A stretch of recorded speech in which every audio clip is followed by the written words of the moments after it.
Now, the last time we chatted, you said that once you get there, everyone involved in the show will stay there. You're not coming back. Does that scare you at all? Is it getting scarier as the group becomes smaller and smaller? Yeah, definitely. So the fear of it is definitely a part of it, part of the appeal probably for us 100. But I think there's a lot of testing to be done. For example, the same launch equipment from the surface of Earth, the same transit habitat that takes you from low Earth orbit to Mars, the same landing gear will be tested 8 times before the humans actually get on board.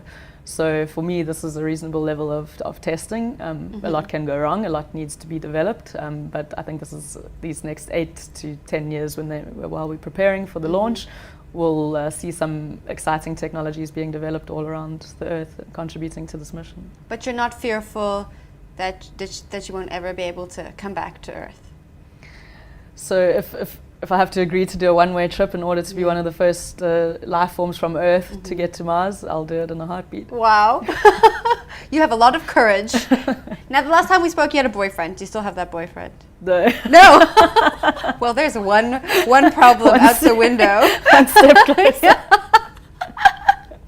Are your family and friends worried? I know you said that they support you and they're excited for you, but they're also quite sad that you'll be going and not coming back. Has that changed at all?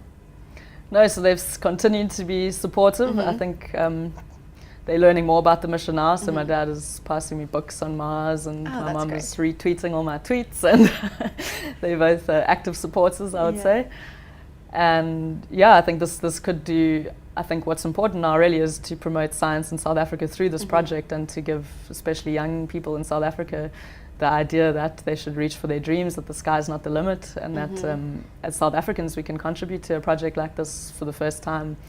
So I think to be involved in this is both a privilege and an exciting time, and my parents are very supportive. That's great. Now, when you say you want to promote science in South Africa, what aspect are you referring to? What part of science do you think we need to actually take a larger look at? So I think based on some reports which you can read about online, South Africa is not faring very well comparatively amongst countries in the world with maths and science at the moment. But we've got a lot of exciting projects going on, like the Square Kilometre Array, which we've been hosting here in South Africa. Africa to Moon is a Cape Town-based initiative, which is super exciting, and I encourage everyone to look up at that, with the aims to send the first African probe to the moon. And basically I've been giving talks, maybe over 20 talks so far, at schools and at various societies around Durban. And that light that shines in the children's eyes when you tell them about this project just inspires me to keep sharing these dreams and these ideas. They may not be a reality at the moment, but those who believe in their dreams can fulfill them. So that's the message I'm trying to get across, and to encourage children to work hard at school and study maths and science. Tell me about the reaction you get from people when you tell them you might be going to Mars.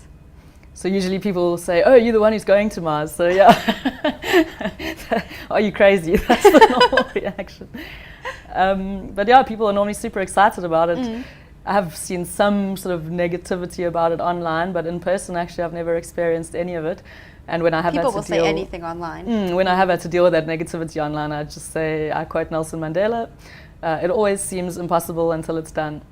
So it's an ambitious plan, and people do think it's kind of crazy, but the more you talk to them, the more, I think I can be quite convincing that it is actually feasible. You are quite convincing.